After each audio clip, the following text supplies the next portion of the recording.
ইয়া রাব্বাল আলামিন, বিশেষ করে গো মাওলা 2 দিন পূর্বে গো মাওলা আমাদের একজন দেশ প্রেমিক গো আল্লাহ নিজের জানের কথা চিন্তা করে নাই গো মাবুদ, নিজের চিন্তা না করে গো আল্লাহ এই দেশের মানুষের জন্য যুদ্ধ করে গেছেন গো আল্লাহ। ইয়া রাব্বাল আলামিন, ওই দুশমনের দল ওই হাদি বাইতে বাঁচতে দিল না গো আল্লাহ। এই কবরকে তুমি জান্নাতের বাগান বানিয়ে দিও গো আল্লাহ। ওই উসমান হাদি ভাইয়ের কবরটাকে তুমি জান্নাতের টুকরা বানিয়ে দিও গো আল্লাহ। সারা বিশ্বের মানুষের হৃদয়ের স্পন্দন ছিল গো আল্লাহ।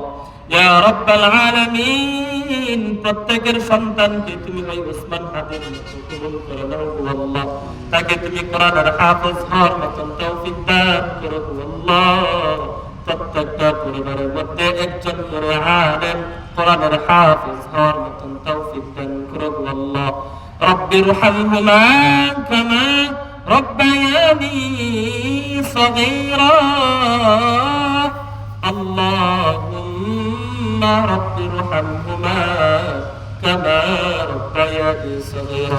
এখানে যারা যারা হাত বাড়াইছেন গো মালিক, তুমি যার হাত পছন্দ করো গো মাওলা, তার হাতের উসিলা করে গো আল্লাহ তুমি আমাদের আজকের এই মুনাজাতকে কবুল করে নাও গো আল্লাহ। ইয়া রাব্বাল আলামিন, জানি না গো আল্লাহ এই দুনিয়ার সফর জানি কবে শেষ হয়ে যায় গো মাওলা।